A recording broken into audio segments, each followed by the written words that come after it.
Assalamualaikum warahmatullahi wabarakatuh. Nama saya Anissa Adila Binti Abbas, nombor matrik A177592. Nama penyalin saya ialah Dr. Maknur bin Abdullah. Saya akan membentangkan tesis saya yang bertajuk Kajian Unsur Balaghah dalam Surah An-Naba. Saya akan mulakan dengan pengenalan. Al-Quran merupakan sumber rujukan utama dalam bidang ilmu balaghah dan sudah banyak kajian dilakukan untuk memahami lagi kemukjizatan Al-Quran ini, khususnya dalam bidang i'jaz Al-Quran.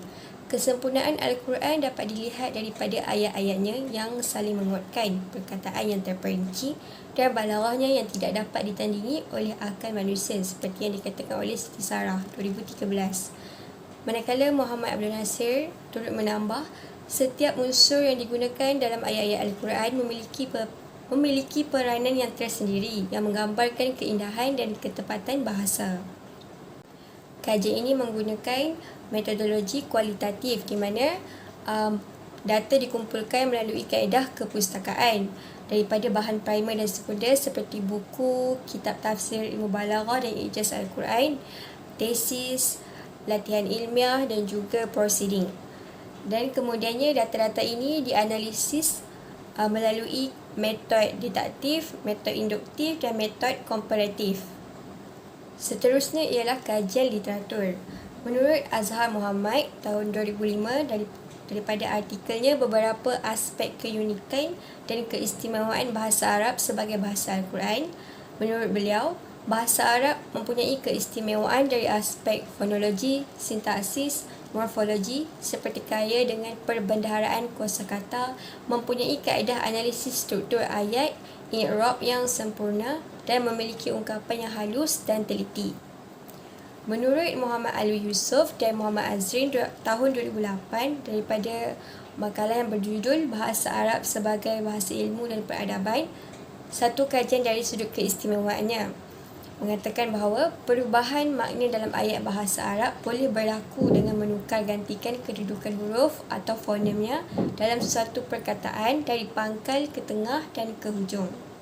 Kemudian dari sudut tema perbahasan i'jaz Al-Quran, kajian literatur yang ditulis oleh Muhammad Maghfur Amin tahun 2018 dalam makalahnya berjudul i'jaz Al-Quran, dan juga daripada makalah yang ditulis oleh Sharifah Zainab tahun 2013 yang bertajuk i'jaz ilmi dalam Al-Quran, dan makalah yang ketiga ditulis oleh Khairul Ashraf Muhammad Nasir dan Muhammad Suki Osman tahun 2021 dalam makalah mereka yang berjudul I'jaz Bayani dan Perkembangan Kajian Menerusi Al-Quran.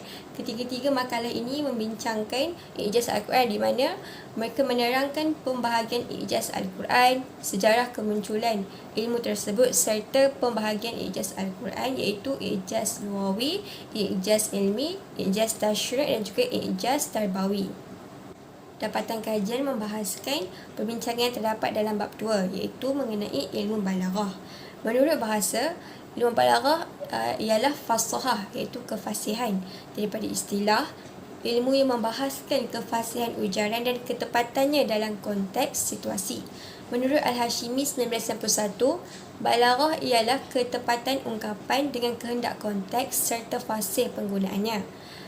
Balaghah juga adalah kata terbitan daripada kata akar balagha yang bermaksud sampai, sebagaimana terdapat dalam firman Allah, hatta idza balagha ashaddahu wa balagha 40 sanah. Maksudnya, setelah ia besar sampai ke peringkat dewasa yang sempurna kekuatannya dan sampai ke peringkat umur 40 tahun. Ilmu balaghah terbahagi kepada 3 komponen. Komponen pertama iaitu ilmu ma'ani. Ilmu ini membahaskan kedudukan ungkapan yang selaras dengan situasi tertentu, di mana ilmu ini memfokuskan kajian mengenai ayat khabar, ayat insya, al-qasru, al-wafals, wawasal, i'jaz, musawat dan juga itinab. Dan komponen kedua dalam ilmu balaghah ialah ilmu bayan. Ilmu ini membahaskan makna dan peraturan yang menjelaskan sesuatu idea melalui pelbagai cara, di mana ia memfokuskan mengenai uslub tashbih, majaz, isti'arah dan kinayah. Dan komponen yang ketiga ialah ilmu badi'. Ilmu ini membahaskan cara memperindah ungkapan dengan mengambil kira situasi dan kejelasan makna. Terdapat dua bahagian dalam ilmu badan, iaitu Al-Muhassinah Al-Maknawiyah dan Al-Muhassinah Al-Lafziyah. Al-Muhassinah Al-Maknawiyah seperti kajian mengenai At-Tibak, Al-Muqabalah, manakala Al-Muhassinah Al-Lafziyah kajian mengenai Al-Jinas, Al-Iktibas dan As-Sajah. Kemudian, dapatan mengenai surah An-Naba. Surah An-Naba ialah surah ke-78 dalam Al-Quran. Dan surah An-Naba ini ialah surah Makkiyah, iaitu yang turunkan di Mekah, terdiri daripada 40 ayat. Surah ini dinamakan An-Naba kerana menceritakan peristiwa mengenai hari kiamat, kebangkitan semula dan perhimpunan di padang mahsyar. Intisari ayat dalam surah An-Naba. Yang pertama mengenai pengingkaran kaum musyrikin terhadap hari kiamat dan ancaman kepada mereka. Yang kedua, tanda-tanda kekuasaan Allah seperti membangkitkan orang yang telah meninggal dunia.